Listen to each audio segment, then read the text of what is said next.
Ooh, good morning, good morning, good morning. Good morning, good morning, good morning. Grand Rising, Rich Rising, Happy New Day to each and every one of you guys, man. It is a blessing to be here today.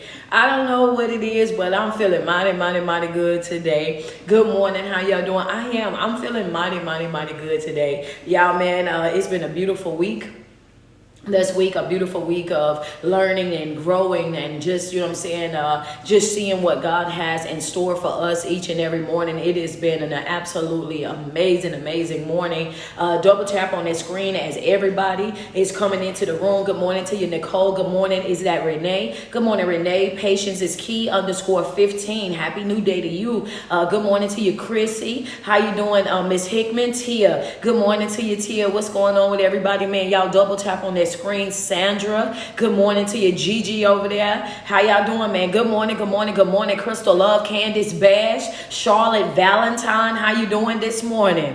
What y'all got going on over here on Facebook this morning? Double tap on that screen. They go Body by Kira tapping in. Y'all know we are about to wrap up on tomorrow. Y'all have the green nails. I've been representing all month long. Mental Health Awareness Month has been this month, and I made sure I had my green on with every color outfit I put on. I had that green on, right? So big ups to everybody who who's surviving every single day, that's pushing forward every single day, that is tearing up mental health, right? When I say tearing it up, I'm talking about you are not allowing it to defeat you. You're not allowing it to keep you down. You're not allowing it to ruin your day, ruin your mood, ruin your life. For everybody that's out here, that's pushing forward every single day in spite of, I just want to say good morning to you, Grand Rising to you, congratulations to you. You know what I mean? Like sometimes, like I told y'all before, sometimes the win of the day is just being able to hold it together,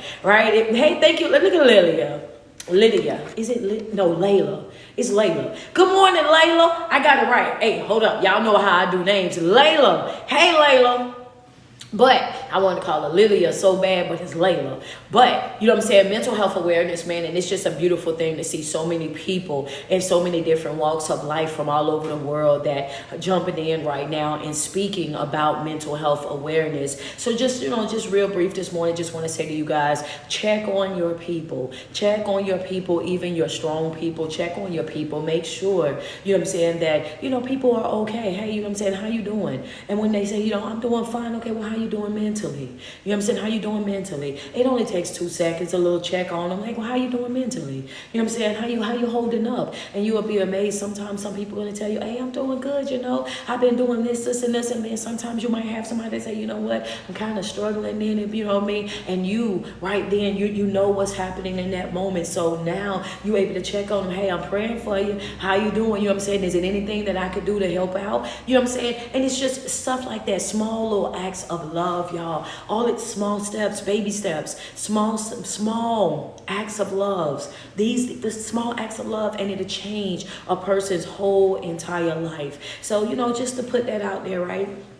Just want to drop that in you guys' spirit just real quick. Let's love each other, support each other, be there for each other, check on each other on a regular basis. Is definitely is life-changing. All week long we've been talking about we were supposed to have been going through the transformational stages, right? And that's what we've been talking about, but we got over into we did exposure, and then we got into isolation. And isolation had so many components that we spent Monday talking about exposure, and from Tuesday until today we've been over here on isolation. We ain't made it past isolation just yet. So it's looking like it's going to be another one of those series where it's going to take us more than 1 week to be able to get through it. So y'all know what we do on Fridays. We have to start out and we go into our our summary, and then we start wrapping up everything that we've learned from this first part of the week. So the topic of this series is the transformational stages, or you can have stages of transformation. I think I like stages of transformation better. I don't know why I wrote it that way. Yeah, so I like stages of transformation, right? This is what we've been talking about all week. The two that we have been on all week have one been exposure and the other one has been isolation. One, exposure. Two, isolation. Double tap on my screen real quick. Double tap on the screen real quick. So let's go ahead and meet our goals. And after we meet our goals, we're going to jump right on into our message. That's what we're going to do. So I need to get 10 badges over here on IG. TikTok, can I get up to 10K? Can y'all double tap on that screen? That's right. Stages of transformation. Stages of transformation. And it's two of those stages that we have been talking about all week. One has been exposure and the other one has been isolation. And we're going to go back through those things on today to do a summary of those two. And then next week, we're going to move on to 3 and 4. Hey, listen, we got to do what we got to do. We'll move on to the next 3 and we'll just keep on going until we have all these stages covered. Kelly Burns, good morning to you. How you doing this morning? Let me turn my treadmill up a little bit. I feel like I'm walking too slow. Double tap on the screen for me as you come in. I need to get 10 badges over there on IG. Thank you so much, Gigi McGross. I appreciate you. We need 9 badges. 9 badges over there on IG. Right now, we are at 5.6, almost at our 10K. We talked about exposure, right? We said that when God first starts to work on you, when he starts, dealing with you on the inside, when you started growing and evolving, right? I said, so before God elevates you, before God puts you in that position, what is one of the first things that he does, right? This is Friday, so y'all get prepared to give me some feedback. Give me some feedback. Before God starts to elevate you or put you in that position, what is the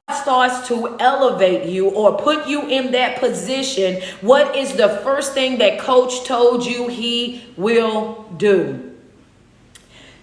No. That's the second thing, y'all. First thing. What did I tell you guys was the first thing that he will do? If it's not that, then y'all know it's the other one. There you go, Sheila Davis. There you go. First thing that he will do. There you go, Denise. Denise got it. That's right, Gigi. You got it over there now, Kira. You got it as well. There you go. First thing that he will do is what? First thing that he will do is he's going to expose. Krista, thank you so much for that CA. First thing that God does, that's right, open your eyes. He's going to expose you. So that's the reason why exposure was number 1. Exposure is number 1 is because before God does anything, he exposes you to everybody that is around you, right? He exposes you to everything and everybody, the true nature of everything that's around you. That's always going to be number 1. Well, coach, why did you put that as number 1? Because the exposure is what pulls you over into the isolation. Now you see the stages, right? The exposure is what pushes you over into that isolation, because when you start to see that the people around you and the situations that you're in, that they are not what you thought that they were, then it makes you step back, right? You get taken back by it. You step back, you're like, wait a minute, I need some time to think about this. I need some time to process this. I need to, whoa, because you get caught off guard with it ain't real. I thought you was real. I thought that this was, you realize, right? So what pushes you into that isolation is actually the exposure. Before God takes you to that next level, before he does that thing that he's going to do in your life, before he does that, he exposes you to all of it. And the reason why God exposes you to all of that, right? The reason why he makes that clear to you is why? Why did I tell you? He makes it clear to you so that you can do what? So that you can do what? It's Friday, quiz day. Let's go. Grab your notes. Grab your notes out. Oh, Gigi, come on now. Yeah, come on. You on to something over there now. He exposes it to you and tell you to do what? Hey, they're my folks right there. I got to stick beside them. I got to stick beside them, y'all. They get this from me. They do. Hey, Tanya Flag, y'all, god dog. Then you can tell who mine. You can tell who mine. Look at my people. My people, period. Out of there. That disconnect, get gone, expeditiously, 2 fingers. Look, y'all ain't hitting on nothing. Stop it. Hold on. Hold on a minute. That's right. Listen, that ain't the word I was looking for. But it is right, though. You know what I'm saying? He exposes it to you, right? He exposes it to y'all is so funny.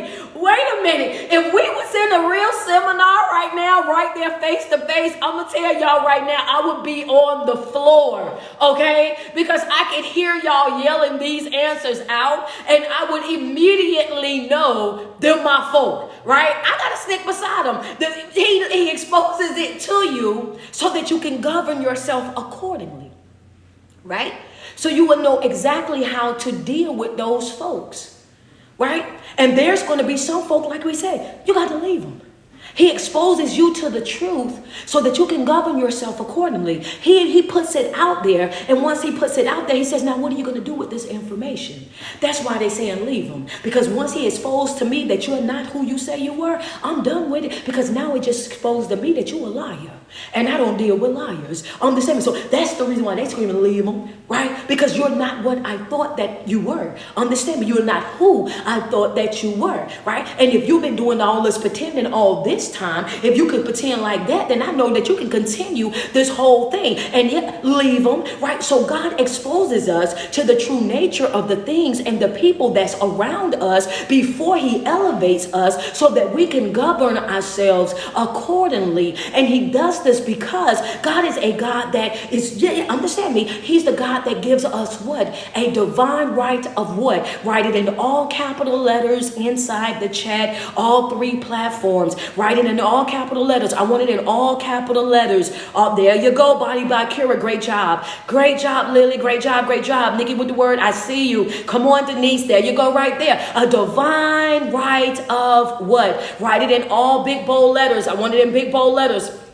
Big bold letters, Facebook. Give it to me, Melalicious. There you go. Tony Flag. That's it. Queen, I see you. Come on. There you go. Gigi McGross. She be loved. You got it. Net 46. You got it. That's right. He is the divine right of choice. You have a divine right of choice. One thing that God is always going to do is he's going to expose you to the lie and the truth. It's going to be sitting right there for you. What you say, Coach? God is always, you might want to put that in the notes, right there. That's worth ink. That's worth ink. God is going to always expose you to the lie and also to the truth. And we know this because in the Garden of Eden, there was both, right? The tree that you wasn't supposed to eat on and the tree that you could eat on. So since the very beginning of time, we've always had a divine right of choice. It's never a forced thing. It's either you're going to do what I tell you to do or you're going to do what you want to do. But if you do what you want to do, you're going to have to be prepared to suffer the consequences of acting outside of yourself. God is always going to expose you to the lie and also the truth. And he's going to give you a divine right of choice. So whichever way that you decide to go is always going to be left up to you. There's never force. God is not a God that forces you to do anything. He is free will. Free will, free will, free will, free will. I want you guys to write free will inside of your notes this morning in red ink. Because before we wrap up this class today, I want everybody to walk away from here understanding free will, right? Because sometimes we get into relationships and friendships and family ships and we decide that we own people, that we control people, or that people are our possession. And what happens is we end up damaging ourselves. We end up hurting ourselves. We end up creating this hurt inside of our own hearts because we start to feel like we own people or people are ours. And when you do that, I want you to understand that you're doing more damage to yourself than anything. You have to operate with free will. You have to allow people to be who who and what they are. You have to allow people to come and people to go and know who you are, whether they're there or not. That's extremely important. That is most definitely worth notes right there. Put a little ink on that. I'm going to put a little ink on it. Free will. From this moment forward, good morning, Elder. How you doing this morning? I want you to understand, from this point forward, I want you to operate with that free will. Good morning to you, Rashida. How you doing this morning? Free will. People do not belong to you. They don't belong to you. No matter how much you love them, no matter how many years you guys have been together, doesn't matter how long y'all known each other, none of that matters. People do not belong to you. You have to operate with a free will. Operating with Christ conscious is operating with a free will. You are free to come, but you're also free to go. And when you leave, I don't lose value. And when you leave, my life don't stop. And when you leave, it's not a beef. Understand me. When you leave, you left because you have to do what is best for you. And I understand that. I understand that. But just like you're doing what's best for you, don't think that I'm not going to do what's best for me. Hello, somebody. That's right. I'm going to continue to live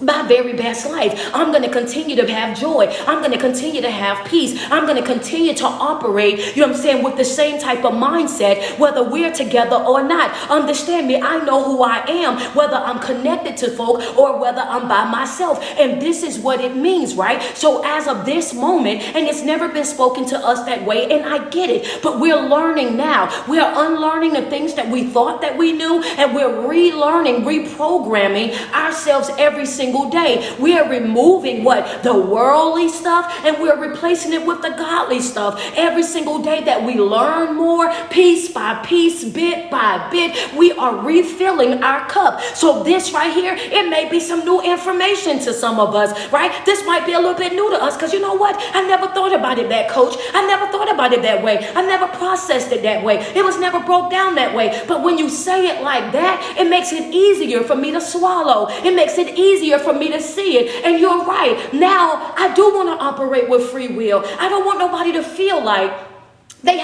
they're being pressured to stay with me, that they have to stay with me, that they have to settle for me, that they have to put up with me, that they have to tolerate me in any type of way, shape, or form. I don't want to feel like I'm forcing somebody to be a part of my life. I want them to choose me. I want them to want to be here. I want them to want to be a part. I want them to feel that this is a safe space, a welcome space, a space that is filled with love. And if that's not what they're getting from this, then I do want them to go. I do want them to be free, because that's the type of environment that I want for myself. That's the type of love that I want for myself. That's the type of thing that I want for myself. So I want them to do that. So free will it is. That's how God operates. He says, I want you to want me. I want you to crave me. I want you to run after me. I want you to seek me. Seek my face. Because love is a beautiful thing. When both people are on the same page and both people are choosing each other. Love is a beautiful thing when both people understand that it's a choice, not a force. Love is a beautiful thing, and it grows and it flourishes completely different when the family is all locked in with love. And this is not just with relationships and family. It's the same thing with friends. When you're choosing your friends, choose your friends wisely.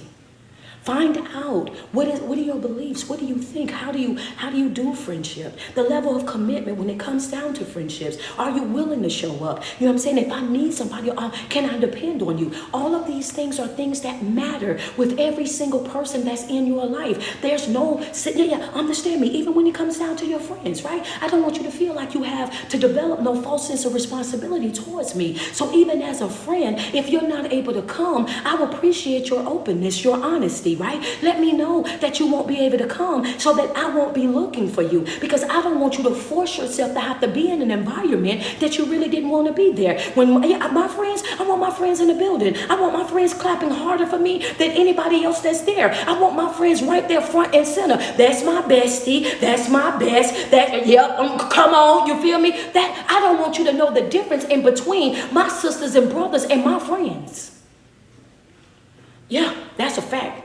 My best friend will tell you, I am that friend. We don't have to talk every day. We don't have to share space every day. None of that. But I can call her today and say, I need to go to lunch. Okay, well, I tell you what, let me go ahead and tell these people that I got an errand to run. And we at lunch.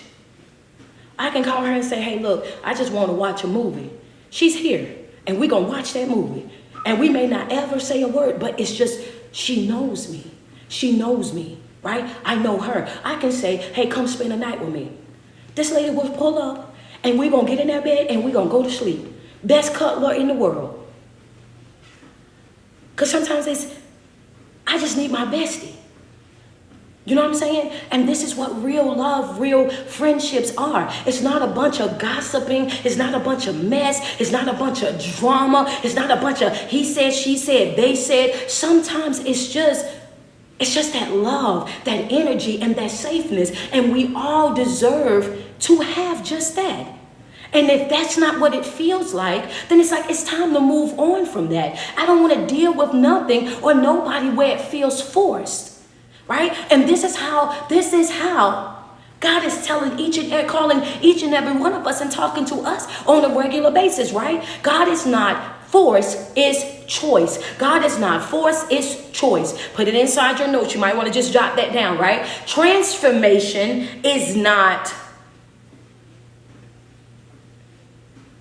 instant. It's what? Put it inside the chat. Day one. This is day one. This is Monday's notes. Transformation is not instant. It's what? Transformation is, there you go, Denise.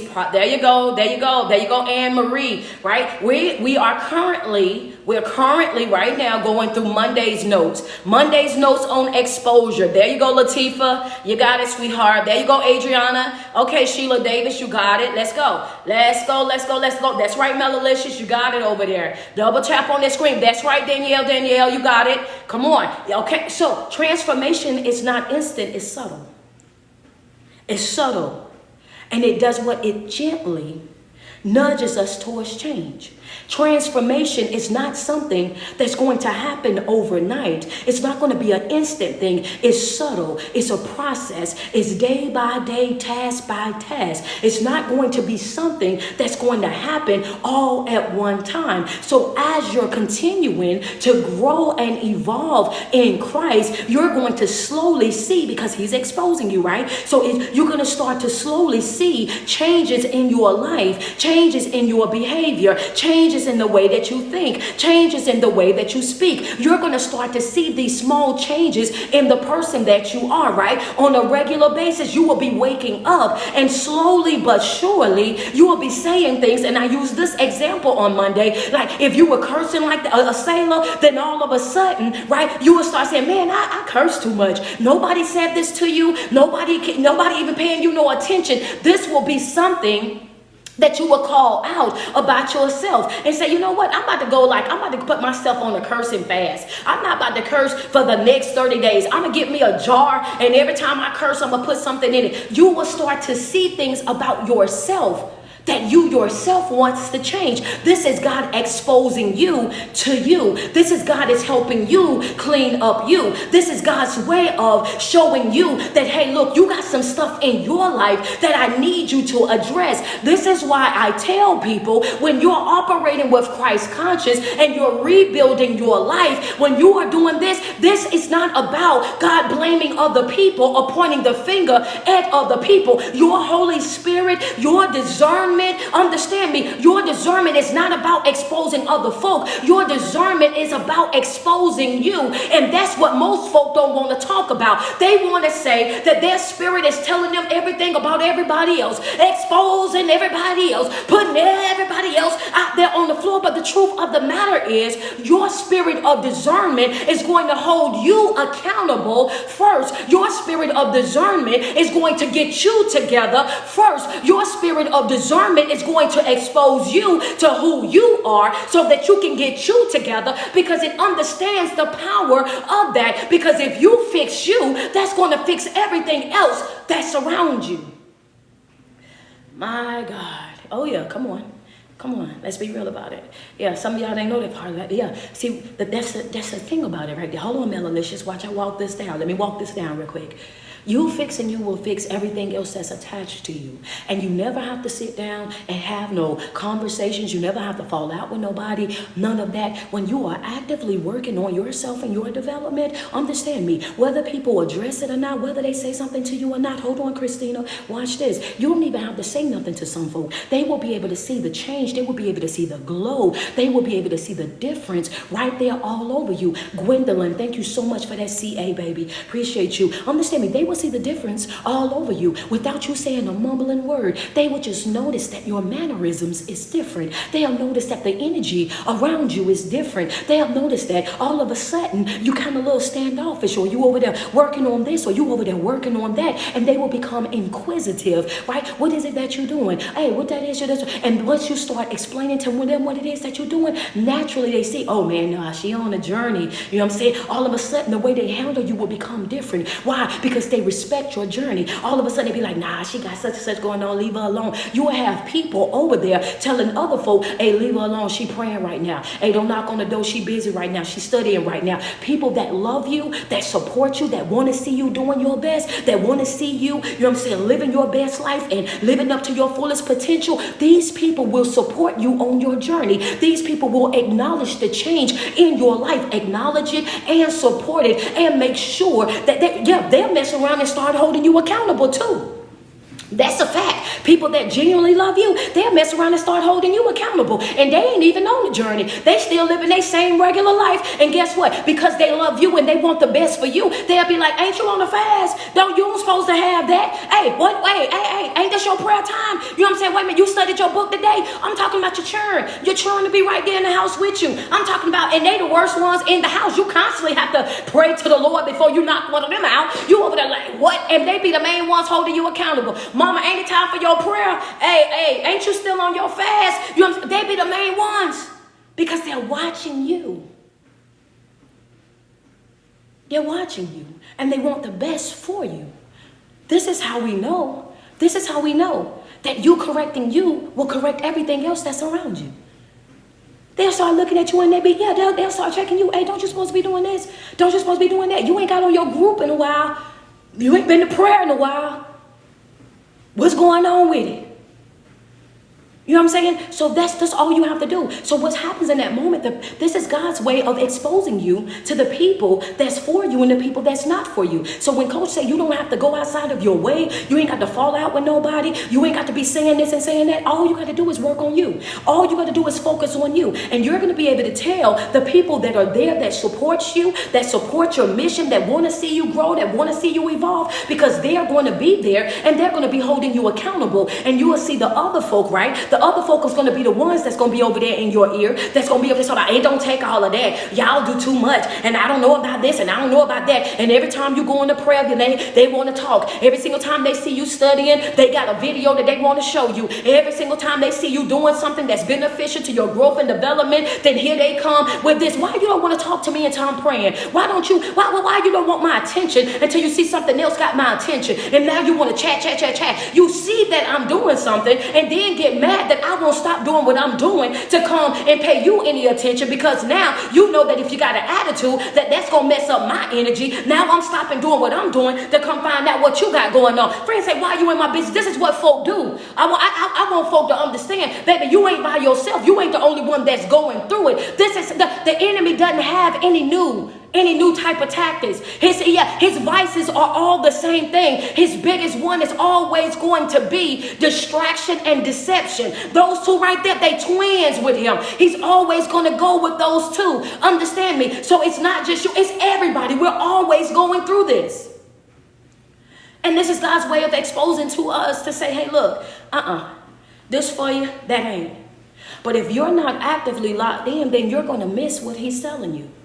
If you're not actively logged in, then that's going to go right on over your head, right? This is why the power of exposure is so important. This is why it's number one. Before God elevates you, he exposes you to the true nature of everything and everybody that's around you. And the reason why he does that is because he wants you to govern yourself accordingly. Basically, when he exposes you to the truth and he exposes you to the lie, he gives you a divine right of choice and say, which way are you going to go? Which one of these things are you going to do? Are you going to follow what I'm giving you, or are you going to go your own way because that's what you used to? But you have to know that you're going to suffer the consequences for whichever one it is that you decide to go to. And one thing that you have to keep in the front part of your mind is what? Transformation is not instant, it's subtle. It's subtle, and it gently pushes you or nudges you or influences you, right, to change and change for the better, right? So your spirit of discernment is always going to influence you to do what is right, but it also acts as a spiritual parent, right, and corrects you when you are wrong. Double tap on my screen if you got it. If you got it, double tap on my screen. Let me get 5 badges on IG. Double tap on that screen. TikTok, go ahead and get us up to 30K. We at 25, get us to 30K. Can we get 200 stars? 200 stars on Facebook. Let's get to it. Let's get to it, right?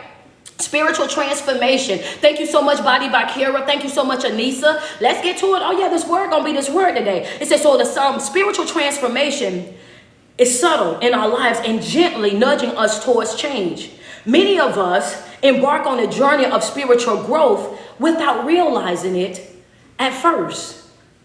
This is how subtle it is. This is how subtle it is. You don't even know that you're going into it until you're into it. Right? This is how subtle it is. This is how gentle that it actually is. You just changing small things that you're noticing about yourself, right? Because majority of the time, the people that are on their spiritual journey, it actually started with what? They started when they said, I'm going to work on myself mentally, on my mental health. I'm going to work on my mental health. I want to work on this. And then now that they're working on their mental health and they're mentally getting themselves together, then they all of a sudden start to feel that nudge, that influence, that thing about them that says, I want to work on my spiritual life as well. Why? Because they start to feel that there's something that's missing over there. They start to feel like it's something that's not quite feeling the way that it needs to be feel. So what they do is they start looking and searching for that spiritual part of them. Spiritual transformation often appears subtle in our lives, gently nudging us towards change. Second note, many of us embark on a journey of spiritual growth without realizing it at first. You don't even realize it. They asked me to rewind it, so I had to go and read it again. You don't even know it at first. All you know, friends say this for me, all you know is that you're starting to feel different. All you know is that things about who you are, what you are, and what you wanted in life, it ain't the same no more.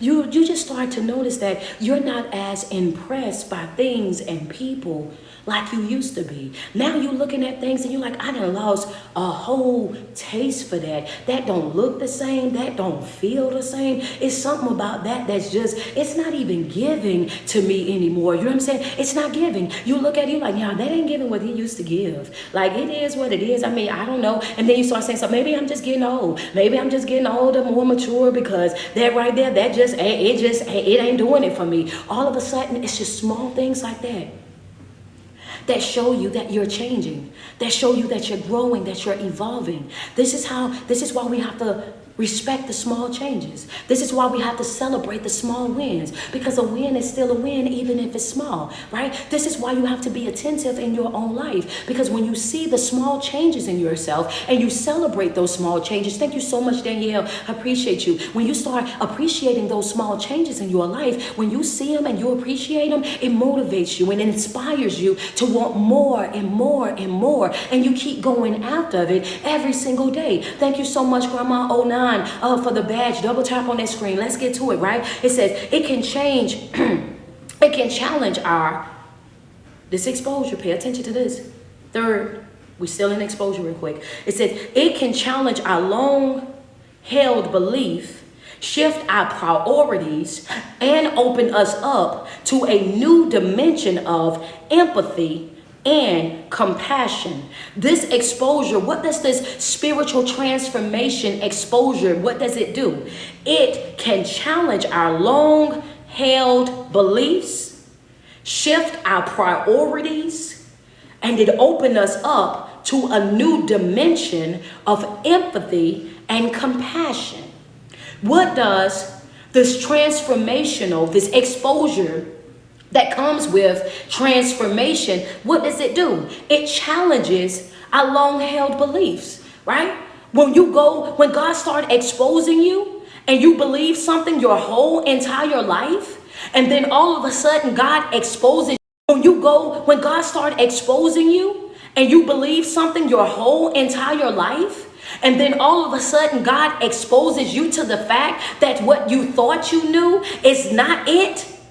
That's challenging for people. When you thought that you knew the truth the whole entire time, and then all of a sudden you start reading for yourself, all of a sudden you start learning on your own, Googling, on your own, researching on your own, and now you see that what you was taught in children's church is not accurate. That is challenging to some folk. It's also, if we're going to be real about it, it's also hurtful to some folk, because why in the world did that children's church teacher tell me this? You know what I'm saying? This ain't right here. So now here you go. You find yourself over there in conflict in your spirit because you're trying to figure out, well, what's the real meaning? What does this really mean? And what do I really need to be doing? And are you telling me that I thought that I was doing the right thing all of these years, and come to find out now God is saying, I'm exposing you to the truth. I'm exposing you to the lie. I'm exposing you to both of these things. So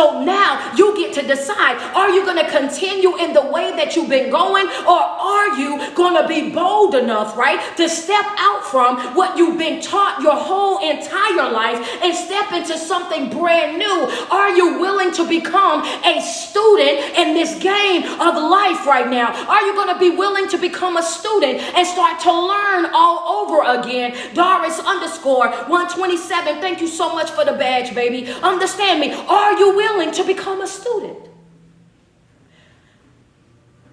Exposure. Get your red ink pen out.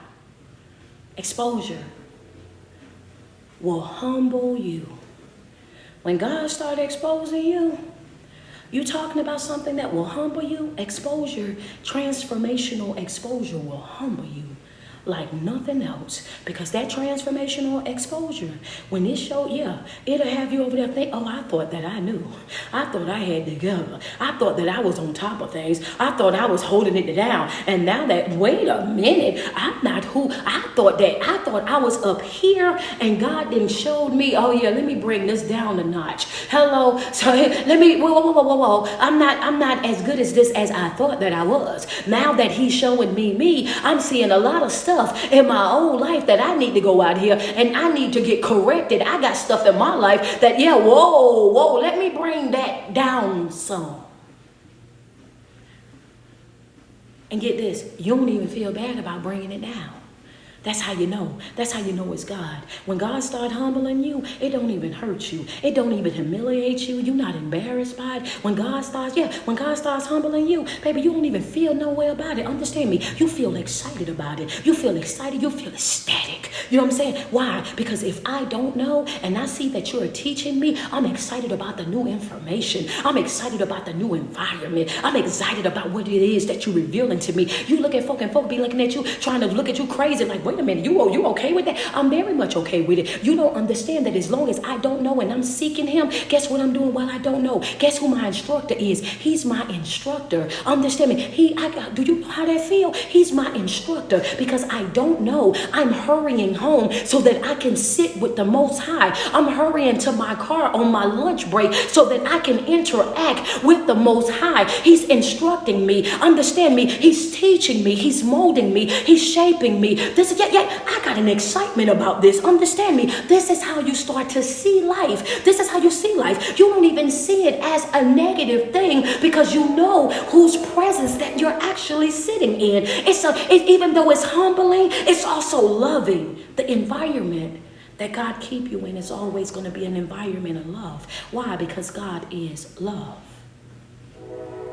So even when he's scolding, it's love. When he's teaching, it's love. Everything about him is always love. So you receive it in love and you grow and you flourish right there in love. That is the God that we serve, right? So as we're going through the transformational exposure, it challenges our long beliefs. And then it also does what? It shifts our priorities. Well, what do you mean? When you first start out your spiritual journey, one of the things that he exposes to you is that your whole life have always been about other people. One of the first things that your spiritual journey will expose to you. Thank you so much, Miss B. I appreciate all that love over there. I want you to understand the first thing that it exposed to you is what? Is that your life has always been about everybody else. Hello, double tap on my screen if that's you. Just, you send some love. Say ouch and send a badge. Say ouch, send a couple of stars. Say ouch and send some love over there on TikTok. If that's you, one of the first things that you learn on your spiritual journey, that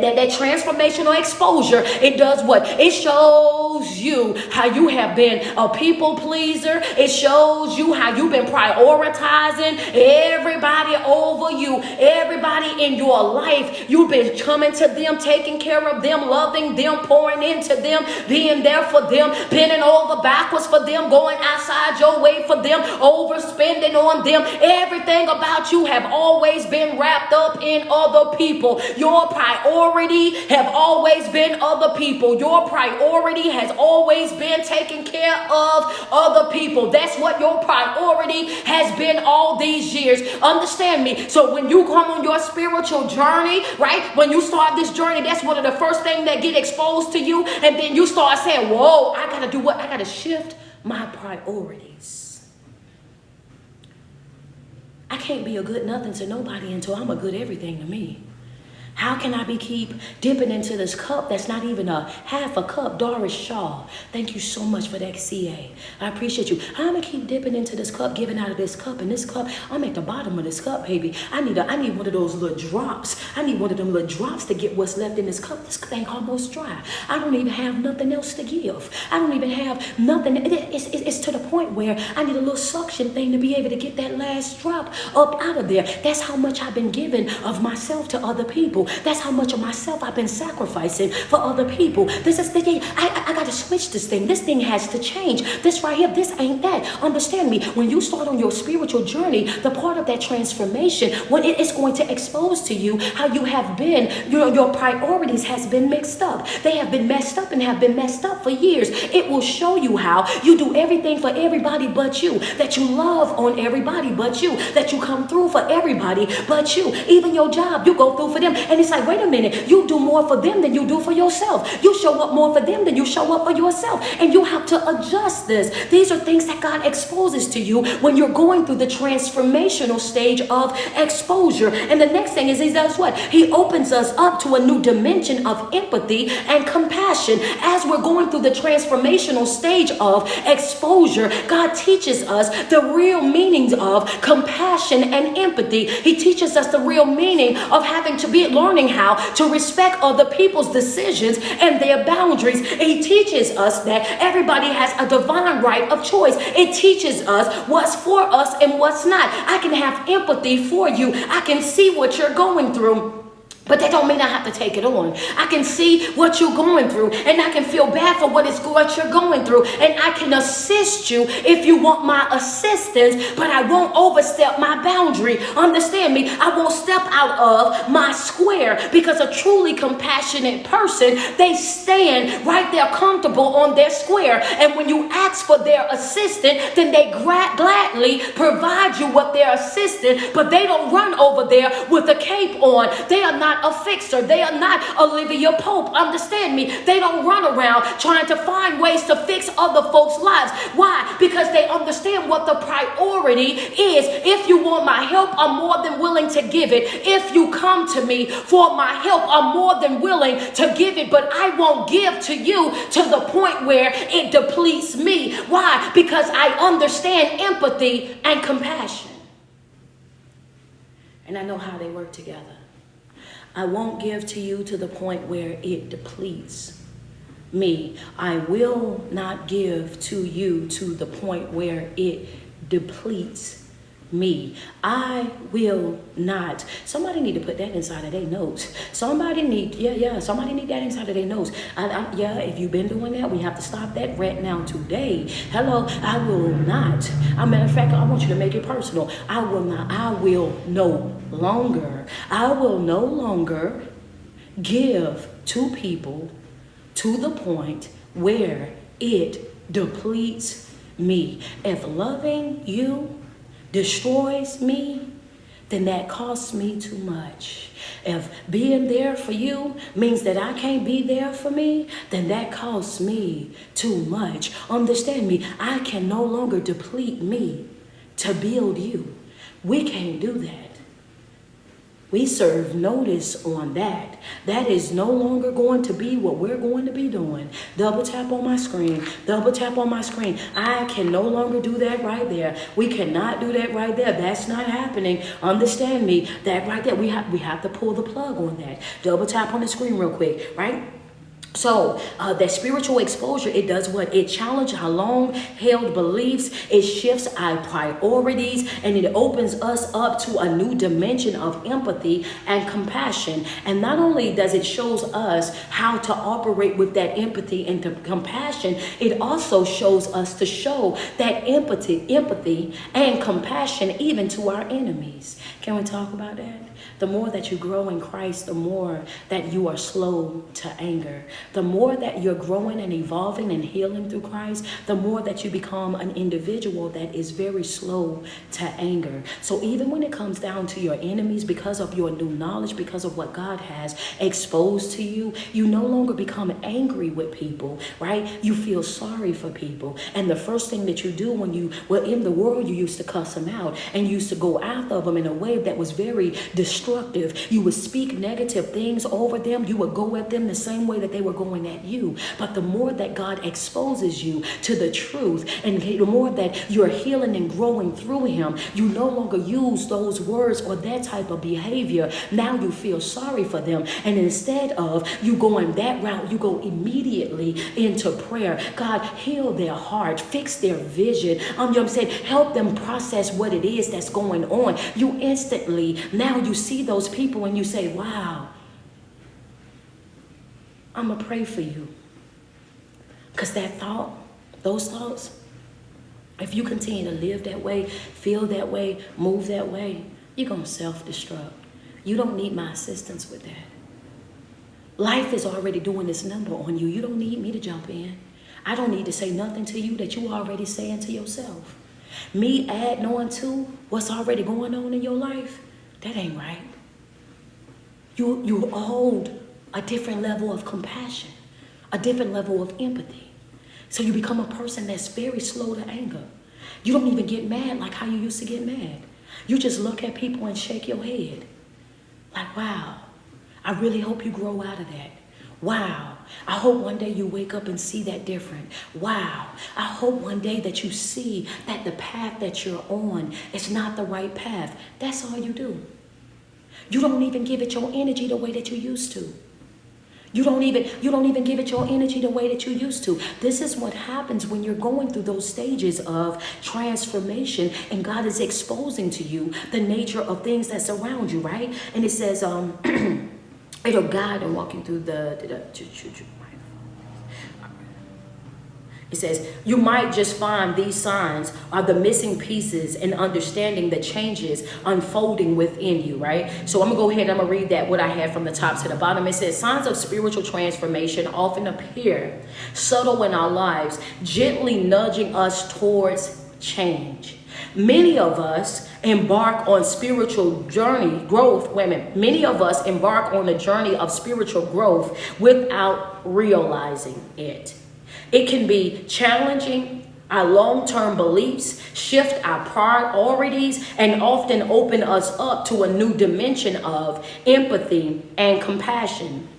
It can shake up our old beliefs, change what matters to us, and open up our hearts to others in new ways, which is what I just explained to you guys, right?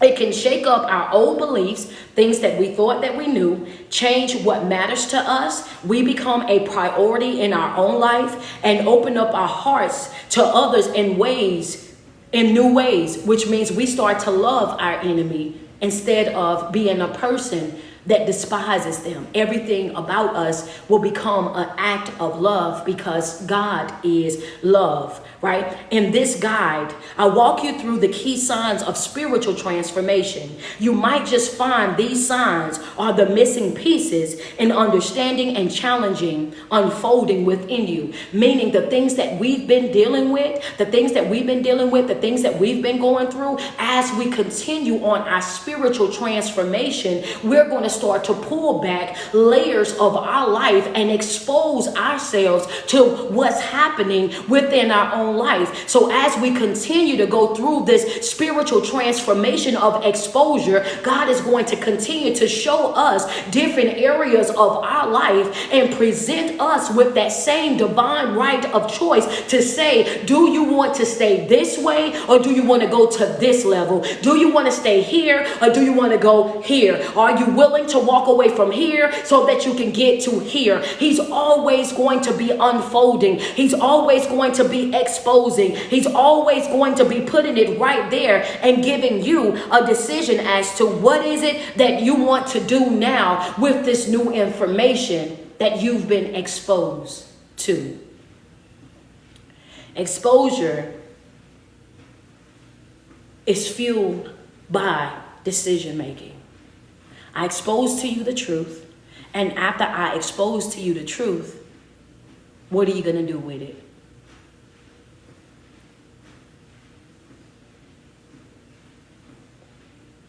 I expose you to the truth, and after I expose you to the truth, what are you going to do with it?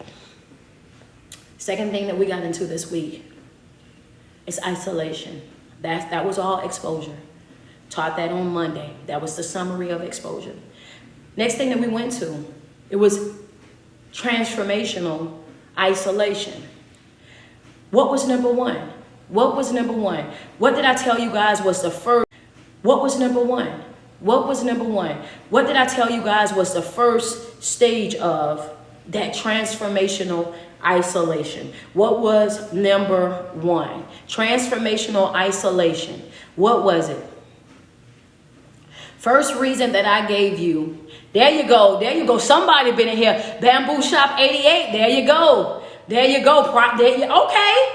Hey, Layla say, don't play with me, coach, because I've been in here. I've been in here and I've been working. Okay, double tap on that screen. There you go. There you go. There you go. There you go. Let's get to it. That first one. That's right, Lily. That's it right there. There you go. Net 46. You got it. You got it. You got it. You got it. You got it. Body by Kara. You got it. Let's go. Put it in there. Purple Flowers 93. Good morning to you. How y'all doing? Double tap on that screen as you coming in. Say good morning to us. Say good morning. Good morning. Good morning. The first thing was God pulls us into that isolation stage because he wants him to be our primary focus. One of the main reasons why when you're starting your journey, God says, hey, look, I need to pull you over into this spiritual isolation because I need you to get focused, right? I need you to get focused. It says, number one, I'm starting from number one so we can work our way down to number 5. I had 5 reasons, right? I had 5 reasons of why God pulls us into that spiritual isolation when we're going through the transformation, right? So we're going to go into number 1, which is, y'all see it in the chat, my people putting it up there for you. God wants to be your primary focus. He don't want you to put nothing above him. Understand me. It said God loves you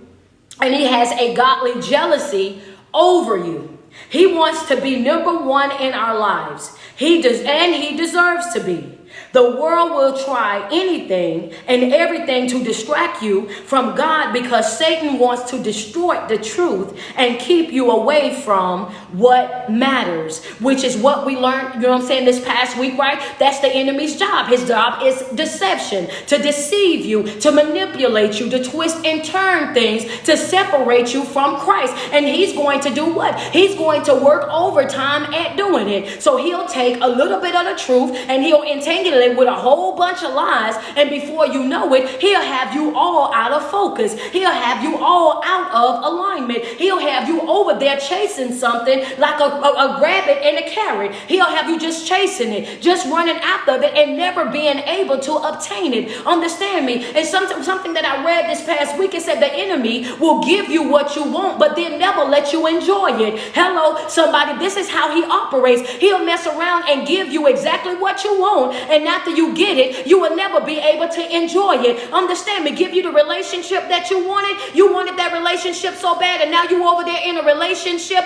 and you over there, they going oops upside your head. They over there talking to you any kind of way. They over there misusing you, abusing you, taking advantage of you, doing everything up under the sun. But he said you wanted the relationship, but baby, you got the relationship, but there's no love in the relationship. There's no fulfillment in the relationship. You wanted the friends. I gave you the friends. I gave you the folk that you said you wanted. You wanted somebody to text you, to call you. You wanted somebody to lay up with. I gave you all the things that you wanted, and now you see, it's no joy in it. There's no fulfillment in it. Understand me? Why? Because it was a lie from the very beginning.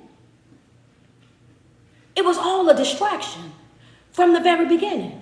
The enemy knows your desires. He knows your desires. And he's always going to dangle your desires in front of your face to get you to do exactly what he wants you to do. And this is why Coach told y'all last year what? Desire restraints. You as a believer, you have to operate with desire restraints.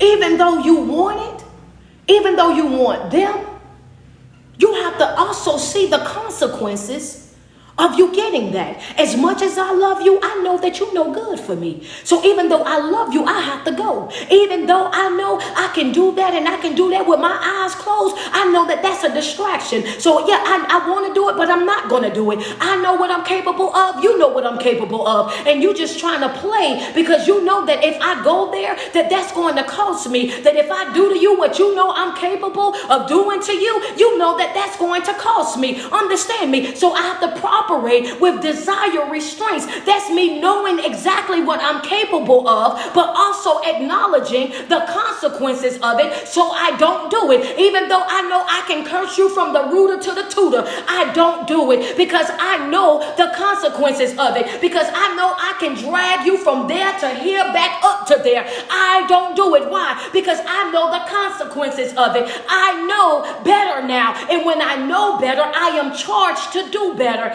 Understand me? And this is our life as a believer. We have to operate with those desire restraints.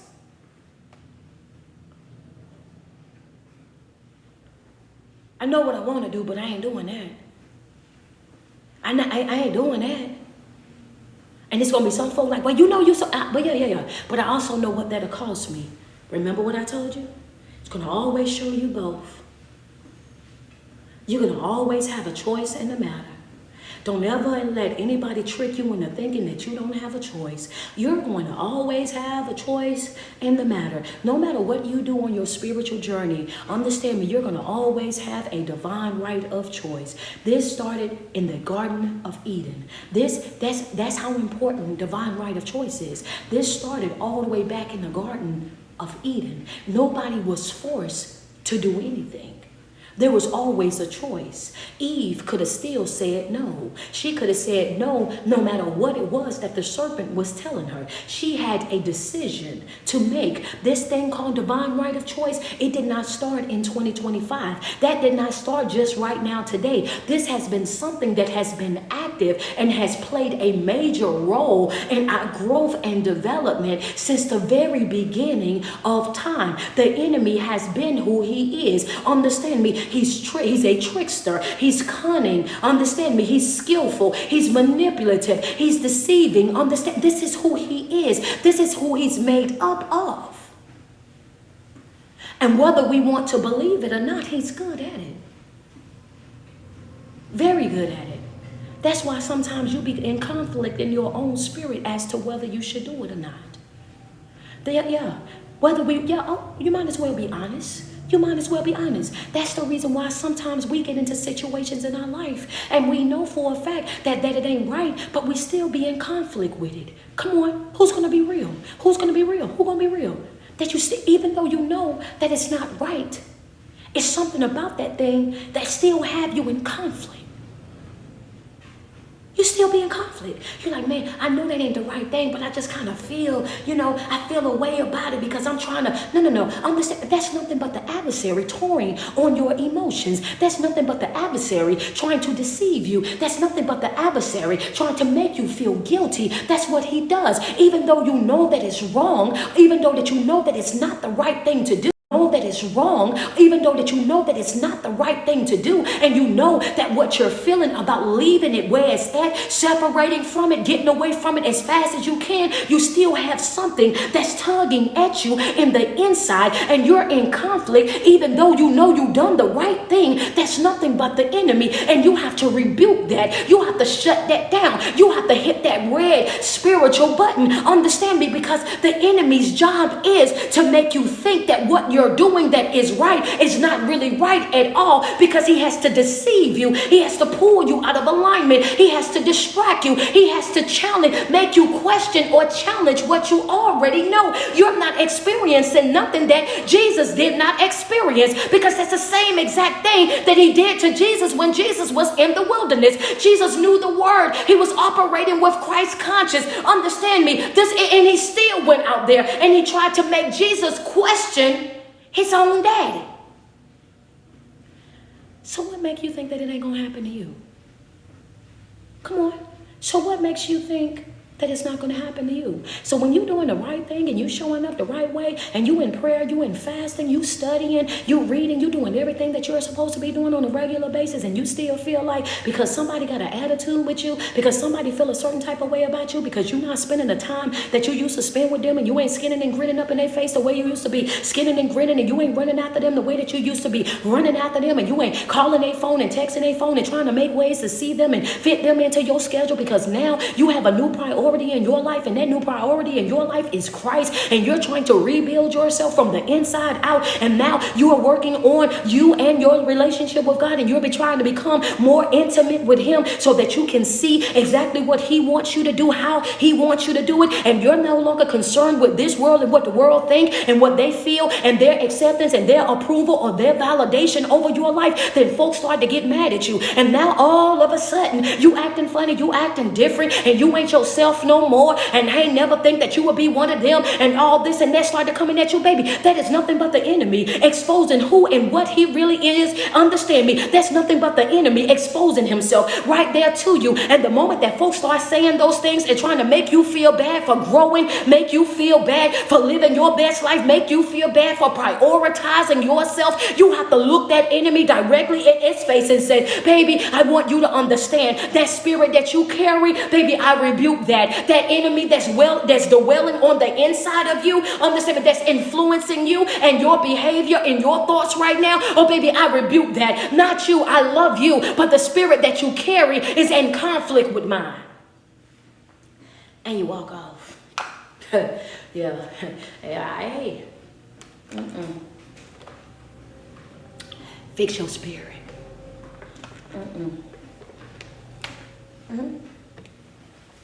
Fix your spirit.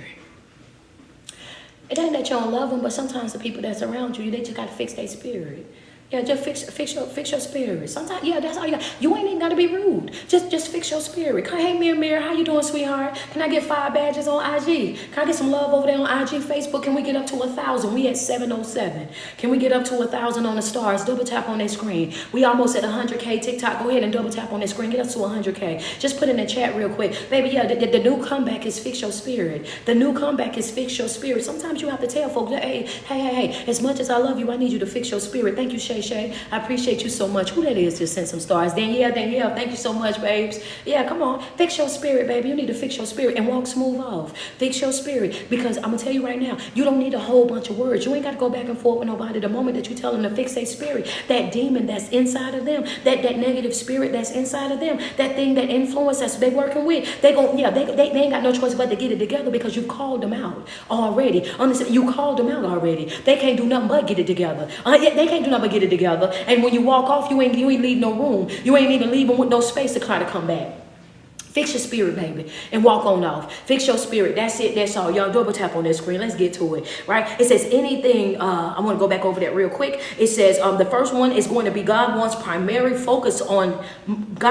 your primary focus to be on him. God loves you and has a godly jealousy over you. He wants to be number one in your life, and he deserves to be. This world will try anything and everything to distract you from God because Satan wants to destroy the truth and keep you away from what matters. Anything we put before God is an idol. Anything that we put before God is an idol. Thank you so much, Doris. I appreciate that badge. Anything that we put before God is an idol. Thank you so much, Benny Simpson, for the stars. And should constantly be self-evaluating to see if there's anything we're putting before him. We need to be making him a priority above all else. Anything that we put before God is our idol. Our one responsibility is God first. He should be before every single thing. Is this Santita Williams? Appreciate you so much for those stars. It's God first. Before you do everything, it's God's first. Number two, in the spiritual transformation of isolation. Why do God pull us in isolation? One is he wants our primary focus. And number two is he's protecting you. Understand? He's protecting you. And what do we have? We all come to God in different points and places in our life. God builds a unique testimony in each of us to bring glory to himself and position us to reach specific people. However, for us to properly obey God, it requires obedience. God may ask us to let go of people, environment, vices, and ungodly habits, etc. When you are in a spiritual isolation, God, in those moments, right, he will have you do what? Let go people, environment, vices, and ungodly habits. This is what I've been talking about all morning. You're going to have to pick. It's either going to be your new life or your old life. Divine right of choice. I'm going to expose you to the true nature of them. And now you have to make a decision. All of us, another highlight in that is, hey, you have people that's attached to you, that's waiting to see you go through. You have a testimony that's brewing in the inside of you. And people are waiting on that testimony. And if you don't follow through the way that you need to follow through, then we don't get the testimony. This is why integrity plays such a big part on your spiritual journey. What is your integrity? Integrity is doing the right thing when nobody's watching. But the truth of the matter is there's always somebody watching. But even if you don't see them watching, you are charged to do the right thing anyway. Because somebody is waiting on that. Somebody is waiting on that.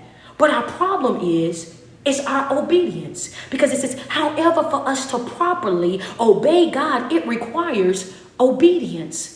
When it comes down to obedience, thank you, Mimi Oliver, a lot of us struggle with being obedient. A lot of us struggle with being obedient, even though we know the Bible says what? Those that are obedient will eat the best of the land. Some of us are not even eating the best of the land, not because we're not capable, not because we're not smart enough, not because we don't have the right tools or the right techniques. It's because we're not obedient. We have to be obedient. Understand me. Our obedience is what's going to feed us the very best. You eating processed chicken nuggets when you can be over there eating a Tommy Hawk. Because you lack obedience. I'm just saying. God doesn't want us. God doesn't ask us to understand everything he's doing, but he does ask us to trust and put our faith in him.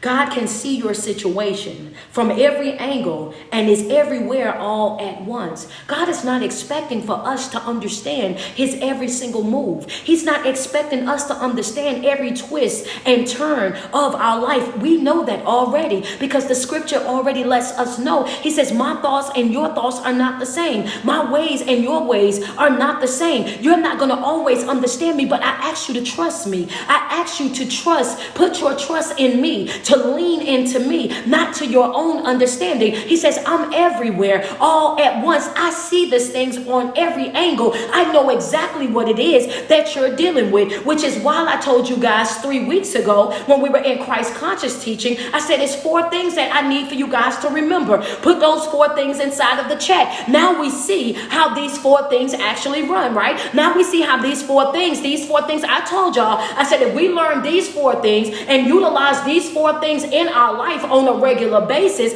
these 4 things will change our whole entire life. What are the 4 things that we learned in Christ Conscious that we can also apply over here? What are those 4 things? What are those 4 things? I gave you guys 4 things. Double tap on my screen. There we go. Yep. There you go, Michelle. There you go. There you go, Michelle. Let's get to it. 4 things. 4 things. There you go, Gigi. Gigi McGross. You got 2 of them. You got 2. You got 2. There you go. There you go. I see it popping up. I see it popping up. There you go. Amanda Andrews. That's it. That's it. That's it. Double tap on that screen. Let's go. We need 24 stars. 24 stars on Facebook to reach our 1,000. Let's get to it. Yeah, God is aware. God is in control. God is always with us. And when God is with us, we'll always succeed. God is aware. He's in control. He's always with us. And as long as he's with us, then we'll always succeed. And we know this because every single person that we've read about in this book, everybody that we read about in this book, as long as they was obedient and as long as God was with them, they always succeeded. Now we have to operate with that same mindset. Those 4 things, right? And it says, but without faith, it is impossible to please him. For he that cometh to God must believe that he is, and that he is a rewarder of them that diligently seek him. That is Hebrews 11:6. We seal that note with Hebrews 11:6. It said, but without faith, it's impossible to please God. That's the word. He says, but without faith, it's impossible to please God. Because if you don't have faith, then you don't have belief in me. You don't have trust in me. And if you don't have trust in me, then you don't have my favor. You don't have my covering. You don't have my protection. If you don't trust in me, then you don't have me. How? You don't know me to please me. You don't know me. You know nothing about me. And that's the way that it is in a relationship. In order for you to please a person, you have to know what that person actually needs. You have to know what's your love language, what's your favorite color, what's your favorite food, what's your favorite thing to do. When you're getting to know someone, these are questions that you ask. You ask them things about themselves so that you can know more about them, so that you will know how to please, how to satisfy, how to feel that individual. It's the same thing when you're dealing with Christ. He says, how can you be me? How can you be a reflection of me? How can we be one? How can we be in alliance when I know you, but you don't know me? This is a one-way relationship. Understand me, this is a one-sided relationship. I know everything about you, but you know absolutely nothing about me. And as a woman, I can tell you right now how frustrating that really and truly is. I can tell you how hurtful that really and truly is. And some of y'all might not be that honest, but I'm going to be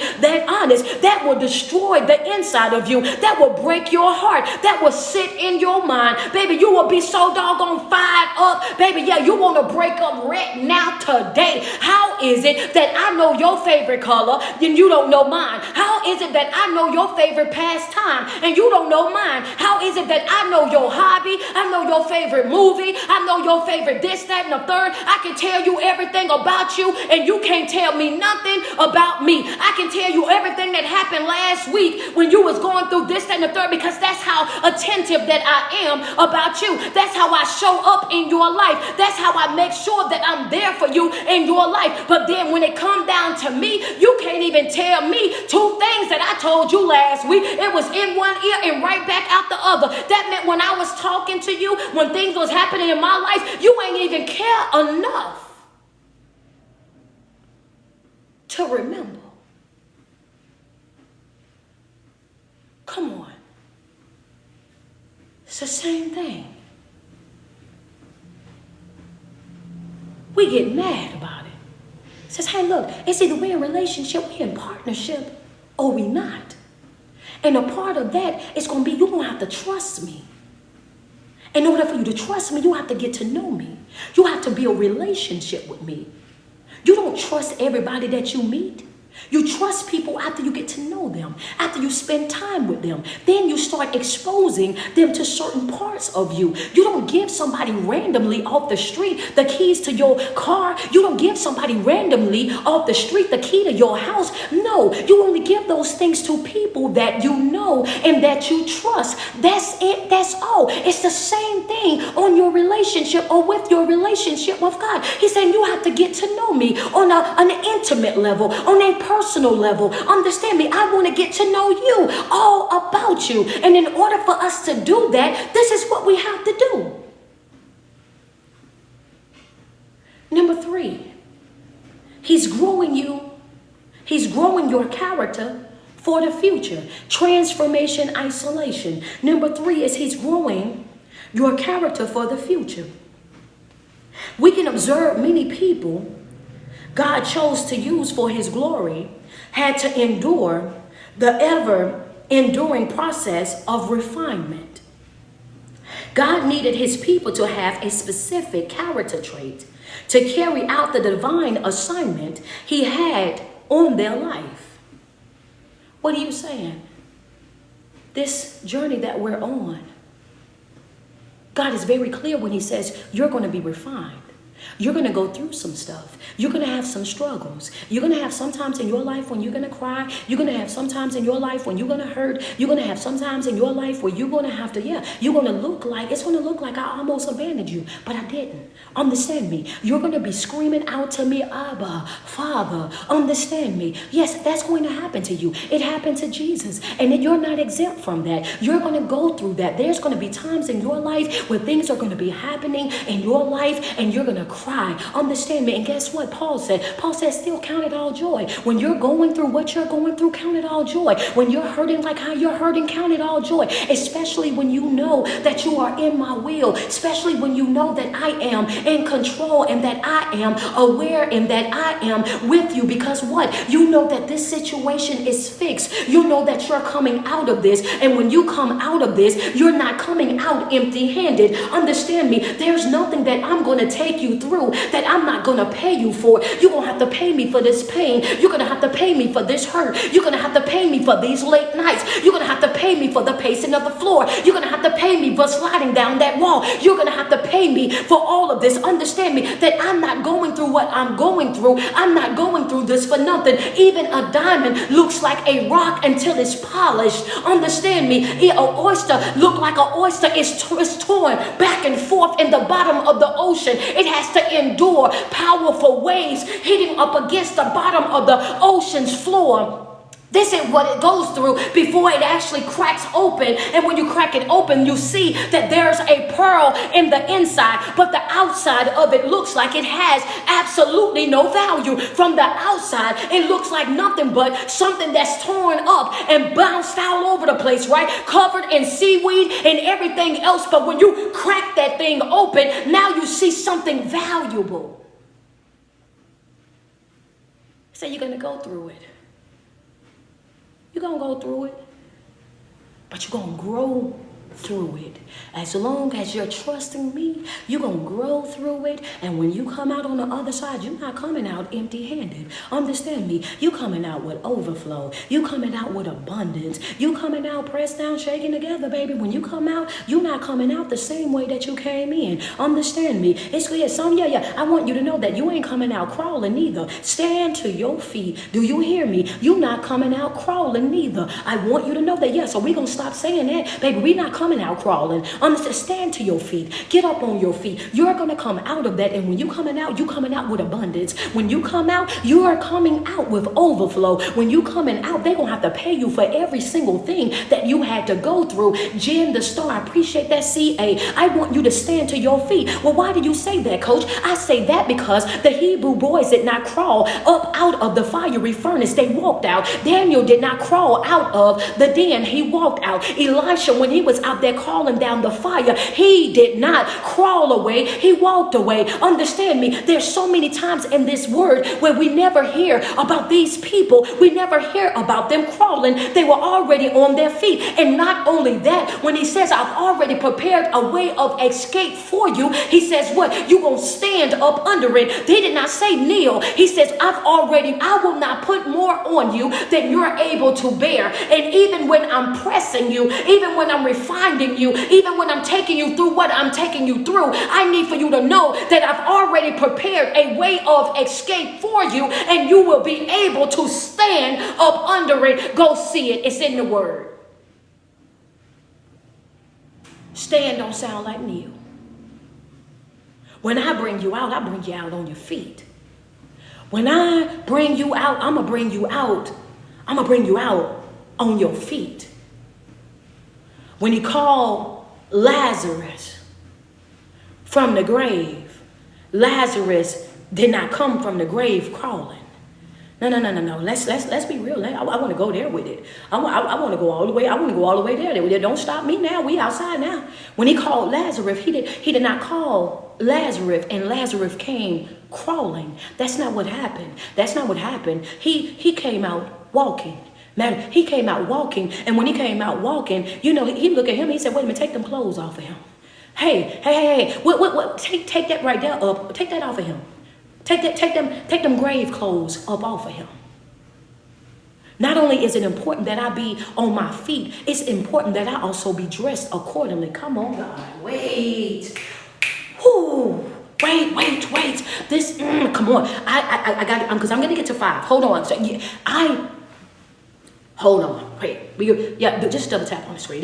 Yeah. Not only are you going to come out walking, but you have to come out and you have to have on the right attire. Understand me. You have to have on the right attire. You're not going to just come out walking, but you have to come out in the right attire. So why does that hit you like that, Coach? Because while you're in your season of waiting, while you're in your season of waiting on God to expose to them what he's already exposed to you, you have to already be aligning your life. You have to already be working in that thing that he's already said that he's going to do for you. So when they do expose it to them, you already walking in what he said that you was going to be walking in. So you already dressed for the day. Understand me. You already dressed for the job. You already following all protocol. So it's like you're just simply smooth walking right on into your thing. Understand me. This is why it's so important that when we are going through things in life and experiencing certain things in life, that we are already aligning ourselves and not just sitting over there waiting on God to do this and waiting on God to do that. We're actively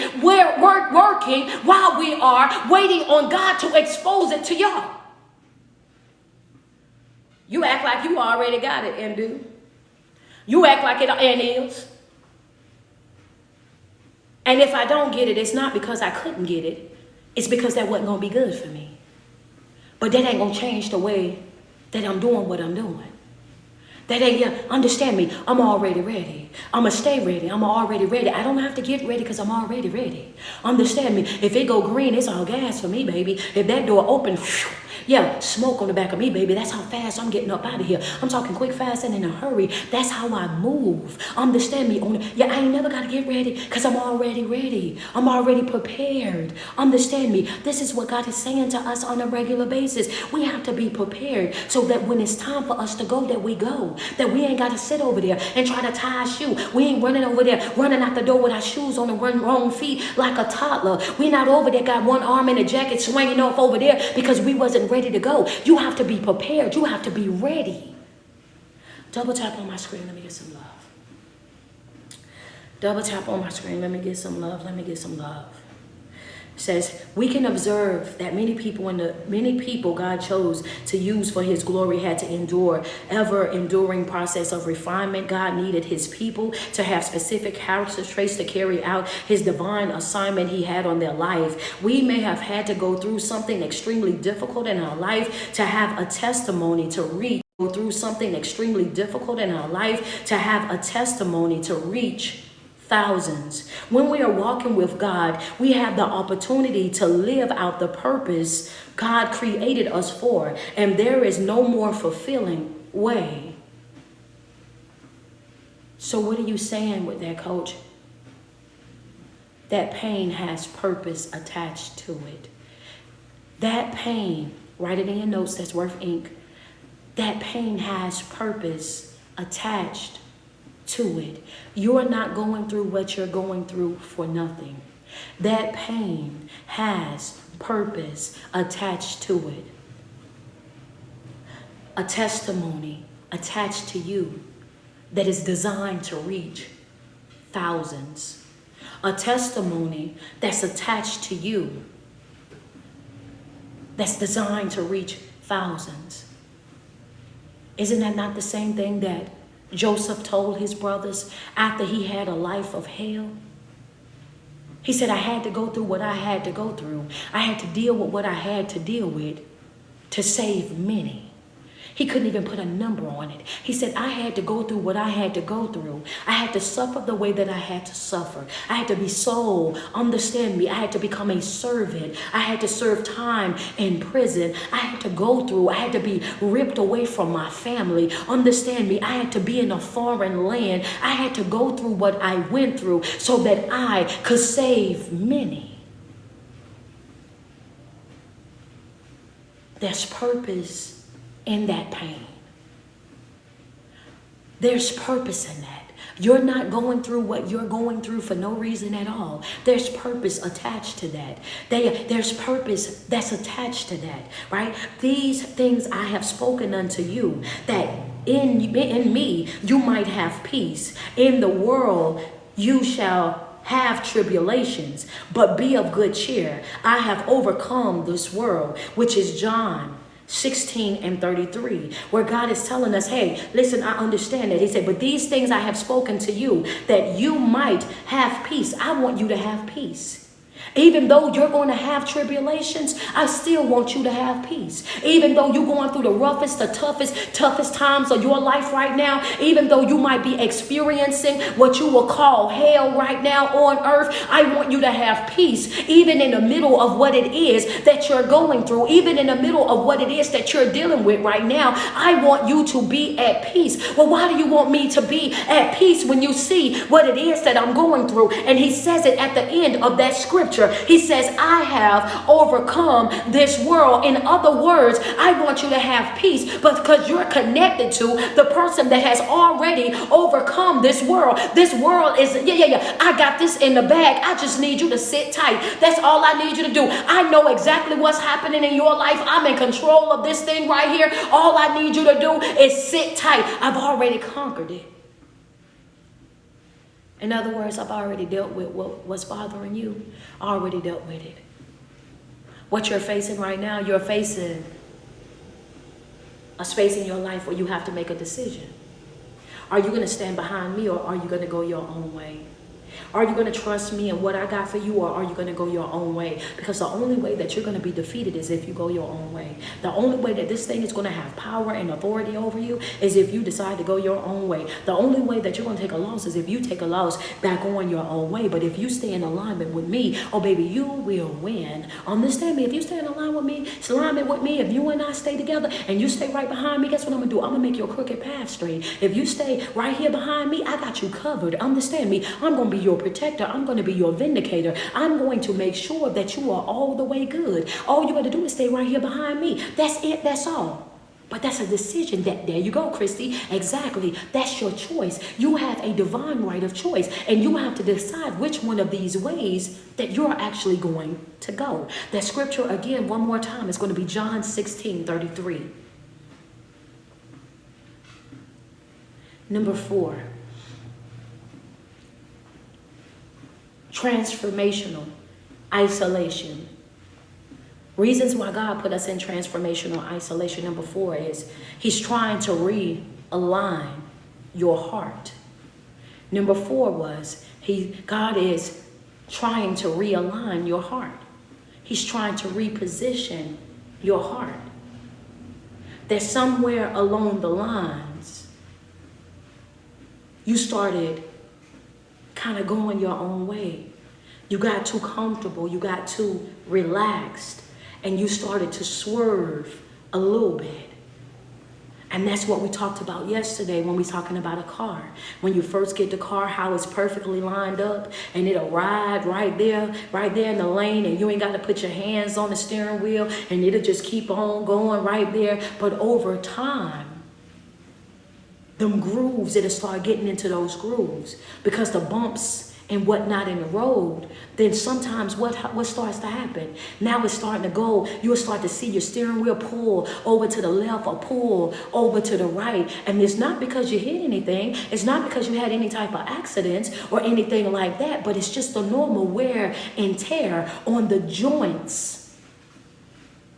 It's just normal wear and tear. So what happened is annually, you have to take that car to have it serviced, to have those tires, have all of that realigned so that the car will continue to stay in its own lane. And that's what you have to do in your spiritual journey as well. So when we're on our spiritual journey, there will be some times in our life where God will pull us into that spiritual isolation because it's time for us to get a realignment. He has to readjust our hearts because we've gotten too comfortable, right? So comfortable. And I gave you the illustration of David. David was a man that was after God's own heart, right? David had did all of these things, but because he was so used to God blessing him and covering him and making sure that David was always good, that David started to see himself as being invincible. He started to see himself as being able to do whatever he wanted to do because he knew that God was right there, that God was always protect him because of his anointing, because of his calling, because of who he was.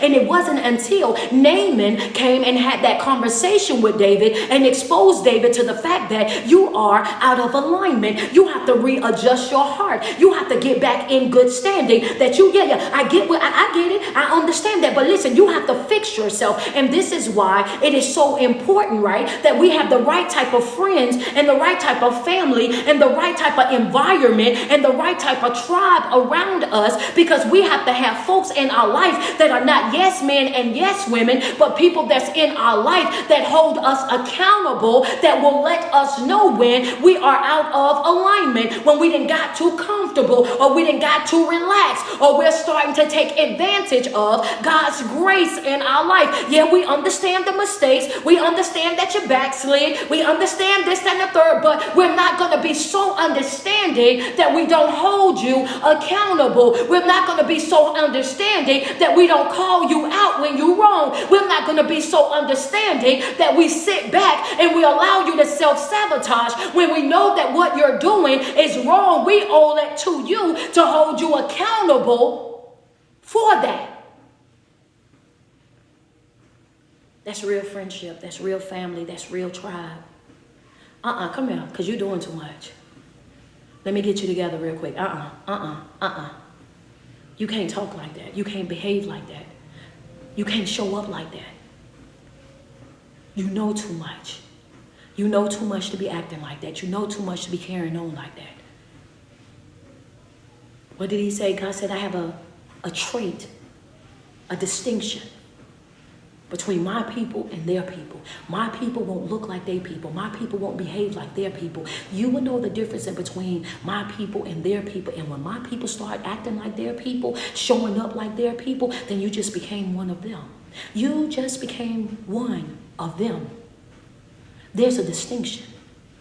Something that sets you apart. And you have to show up that way. And you have to show up as a representation of the tribe that you're coming from. Double tap on my screen. Let me get some love. All three platforms. All three platforms. Let me get some love. Number 4 is he's trying to realign your heart. Well, we at 178.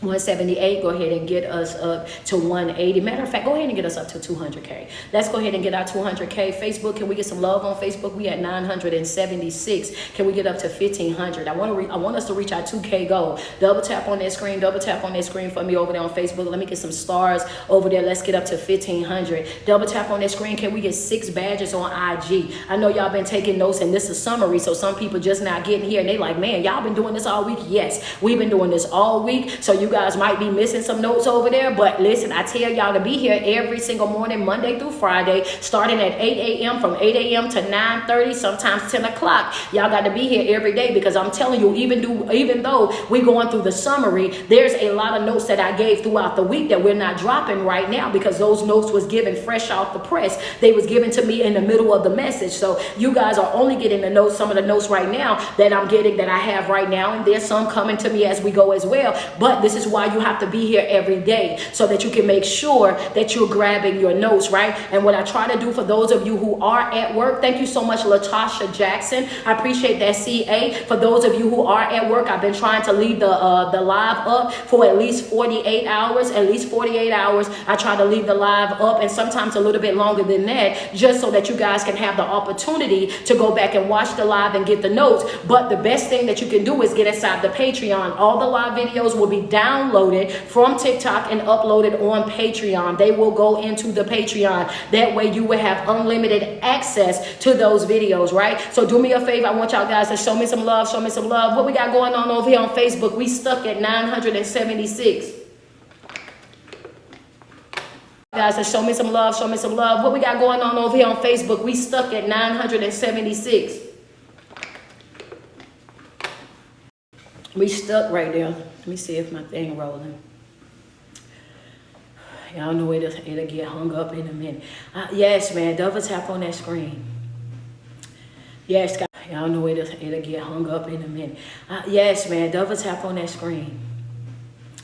Yes, got to that Patreon. It's going to be right up in there every single time. All right. So Ray says, how many times do we fight God tooth and nail? Right? How many times do we fight God tooth and nail over things we've decided we wanted in our life?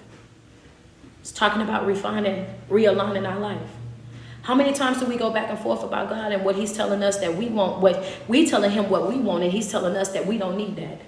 Thank you so much, Crystal Love. I appreciate you. How many times? How many times? That you have to be honest with yourself. So how many times have you said, oh no, I want this. Thank you, Danielle. I want this. I want this. I want this. And the truth of the matter, and God is saying, hey, look, I don't want that for you. I don't want that for you. If you were to get that, if you was to have that right there, that would not be good for you. If I was to give you that, if you was to have that, that would not work for you. Understand me, there's plenty of things that we ourselves, we go after, and God is saying, I don't want that for you. That's not what I want for your life. Understand me. And you have to know that the more that we are in alignment with Christ, the more that we're operating with that Christ conscious, is the more that we have to say ourselves that I am decreasing so that God can increase in my life. This is not about my wants. It's not about my desires anymore. It's about what God desires for my life. What is it that I need to be doing that's going to help me, right? Be operating in purpose. That's going to help me be operating in that alignment, I want to make sure that I'm always in your will. I want to make sure that I'm always doing exactly what you have called me to do, because I know that when I'm operating in your will and I'm doing what you called me to do, then I know that then I'm going to succeed. When I'm operating in your will and I'm doing what you have called me to do, then I know for a fact that I'm going to succeed. I know I'm going to succeed. When I am in that will, I know that I'm going to succeed. All right, we got to pause for a cause. I don't know what they got going. I don't know what's going on over here on IG. No, but I see it. It's saying something about reconnecting, unconnecting. I don't know what it got going on. Let me see something real quick, y'all. Give me a second. Ain't nothing but the devil, boy. Me and Spectrum know we be having it out. I'm talking the worst internet to have got to be Spectrum. I promise you. It has to be the worst internet in the world to have. It absolutely has to be Spectrum. I'm telling you. When I tell you it's always an uphill battle, you never know what you're gonna get when you're dealing with them. It's always something. When I tell you they tick me off, they do.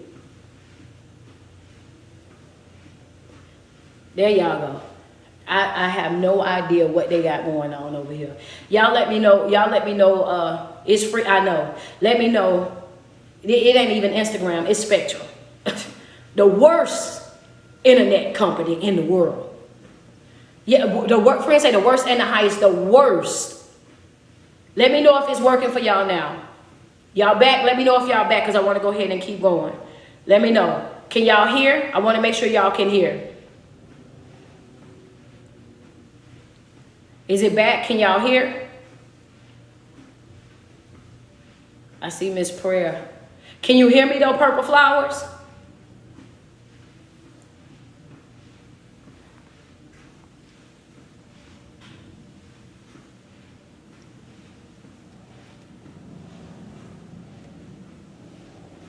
Yeah, they do too much. Hold on, y'all. I apologize, y'all, but I promise y'all I'm trying to make sure that I don't leave them out. And the only way to do it is I'm having to start them all the way over and see if I can get them back in.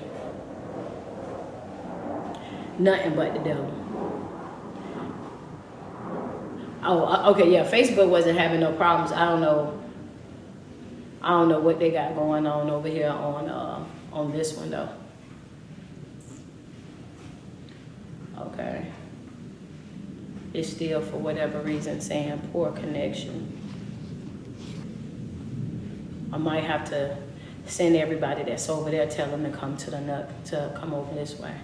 We're going to let it see what it's going to do right there, but I can't hold y'all up too much longer. All right, it says, how many times do we fight God tooth and nail over things we've decided we wanted for our own life, right? And it says, God will sometimes use isolation to realign our hearts to be in with his desires and not our own. If we are walking contrary to God's will, he may push you to such a low point that the only place to look is up, right? Sometimes we'll be in that position in life where God will be moving in a way in our life that he'll say, hey, look, because I can't get you to do what I need you to do, because you're not, because things are not doing what it needs to do on that situation, then I tell you what I'm going to do. I tell you exactly what I'm going to do. You'll be at your lowest level in life. You will be at your lowest level of life. And in that moment, what happens? You don't have no choice but to look up. You don't have no problem. You don't have no other choice but to look, and he's saying, hey, look, this is what I'm telling you. This is what I'm telling you. You got so far out of alignment. You had done so much. You had did all of this that I had no other choice but to get you to this point. And now you're at this point. Let me show you. Let me expose this to you. Now you got to look up here. And that's exactly where David was. David was at that point in his life where he's now had got so far out of line that Naaman had to come. And when Naaman came, Naaman's like, look, this is what it is right here. This is what you're going to have to do. This is how we're going to have to handle this particular situation right here. Understand me? Like, listen, you're going to have to get it together, because you become what you despised.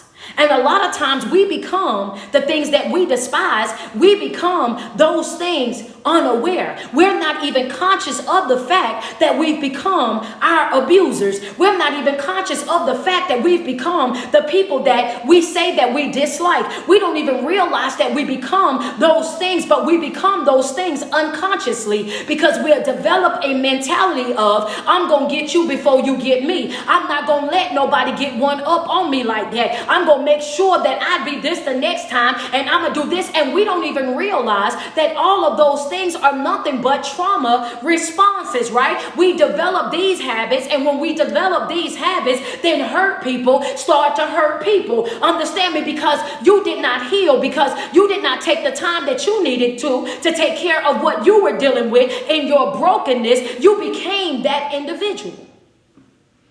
You ain't mean to, but that's just how the enemy operates.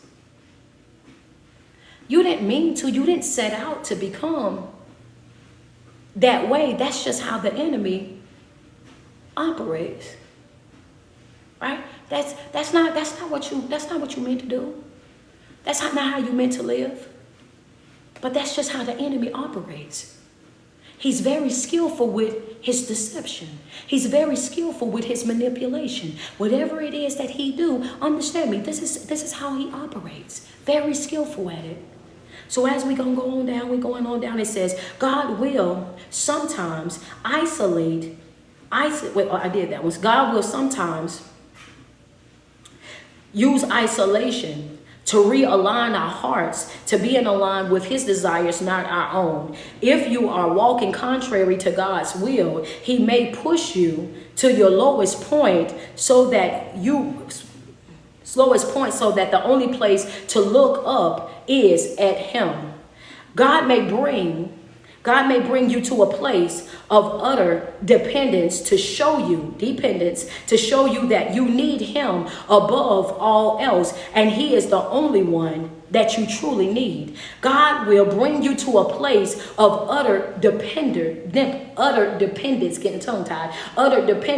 to show you that you need him above all else, and he is the only one that you truly need. God will bring you to a place of complete humbleness, just like we talked about before. He will have you in a place where he will humble you to the point where you're looking over your life, and when you look over your life, you like, ain't nobody but God. There's no way I made it through this but God. There's no way that I could have done this but God. The only way that I was able to accomplish it, the only way I was able to come out of it, the only way that I'm going to heal from it, the only way that I'm going to develop, the only way that this is going to be what it needs to be in my life is but God. I cannot do this without him. You will develop that mindset, and understand me, you will be all the way solely dependent on him, because you already know that you've come to your wits end. You know that you've already explored all your options. You know that you've already done all that you could do. You know that you've already did this, did that, tried this, tried that, and none of those things actually work for you. So you will be at that place in your life where you will be looking and saying that I don't know, there's no way that I myself could actually do this. There's no way in the world that I myself could actually make this happen. So I know that the only way that I'm going to be able to come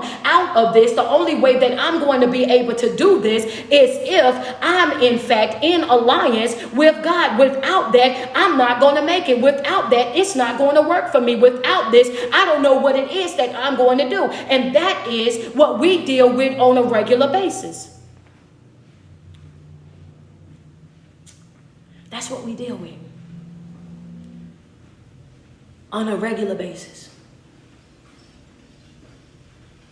God will humble you to the point where you have no other choice but to look up, because everything else that you've tried will not work. And that scripture we got, it says, for whom the Lord love, he chastens, and scoreth every son whom he's received.